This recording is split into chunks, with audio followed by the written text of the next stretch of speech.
Frankenstein. Captain Robert Walton's ship was trapped in the ice of the Arctic. In letters to his sister he described the vast, lonely sea of ice and his ambition to reach the North Pole. One day his crew spotted a strange sight, a gigantic figure on a sled, pulled by dogs, speeding across the frozen wasteland. Hours later, the fog lifted to reveal another man, this one near death, adrift on a loose piece of ice with a single sled dog. The crew brought the stranger aboard. He was weak and frozen, but his eyes burned with a strange fire. His name was Victor Frankenstein. Once he recovered some strength, Victor began to tell Walton his unbelievable story. "I grew up in Geneva, loved by my family," he said. "My closest companions were my dear Elizabeth Lavenza, whom my parents adopted, and my cheerful best friend, Henry Clerval. When I was 17, I went to the university at Ingolstadt," Victor explained. "There, my professors inspired in me a burning curiosity about the secrets of life and death. I became obsessed, forgetting my friends and family back home. A single, consuming thought took hold of Victor. He would create a living being. I worked in secret, in a lonely room at the top of my house," he told Walton. "I haunted graveyards and hospitals to gather the materials I needed. My health suffered, but I could not stop." On a dreary November night, Victor finished his work. He connected the final wires and watched as the creature he had built, 8 feet tall and proportionally large, twitched. Then its dull yellow eye opened. It was alive. But when Victor saw the finished being, he was filled with horror. Its watery eyes, yellow skin, and black lips were a nightmare. He had spent 2 years creating a monster. Disgusted and terrified, Victor ran from the room, abandoning his creation. The creature, alone and confused, wandered into the world. His appearance terrified everyone. People screamed or threw stones. He learned quickly that humanity would reject him, and he sought refuge in the deep forest, his heart aching with a loneliness he didn't have words for. He found shelter in an abandoned shed attached to a cottage. From a crack in the wall, he watched the family who lived there, a blind old man and his 2 grown children, Felix and Agatha. By secretly watching the family, the creature learned about human life. He learned their language by listening to them read aloud and talk. He saw their kindness to one another and felt a deep, painful longing to be a part of their world. The creature saw that the family was poor and often hungry.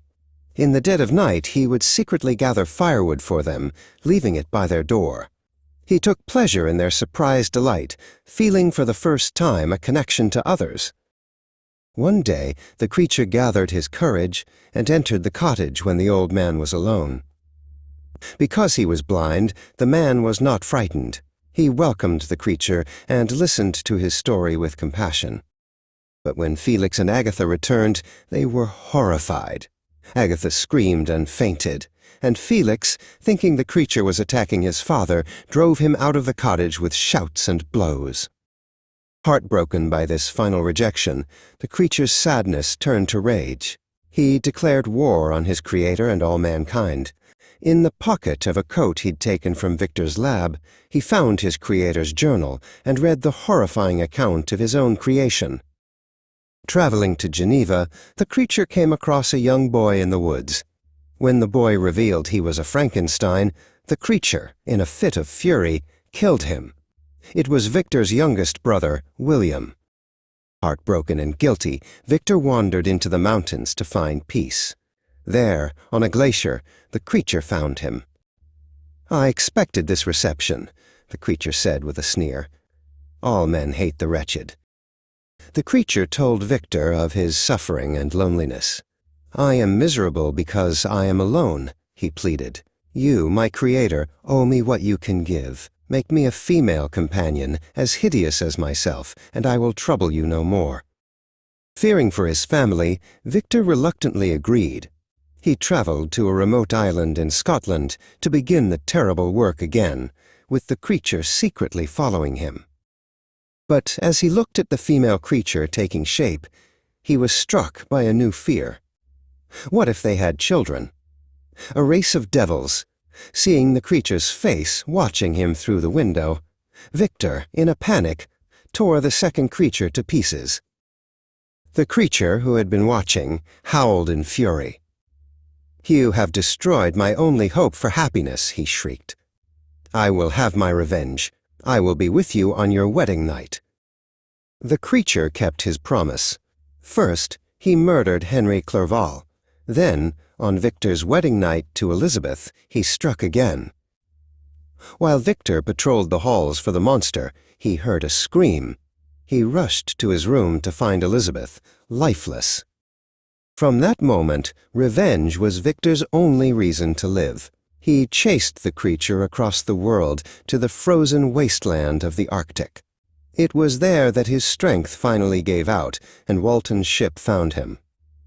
After finishing his tale, Victor Frankenstein died. That night, Walton found the creature standing over his creator's body. "He is my final victim," the creature whispered. With those words, he leaped from the cabin window onto the ice and was soon lost in the darkness and distance.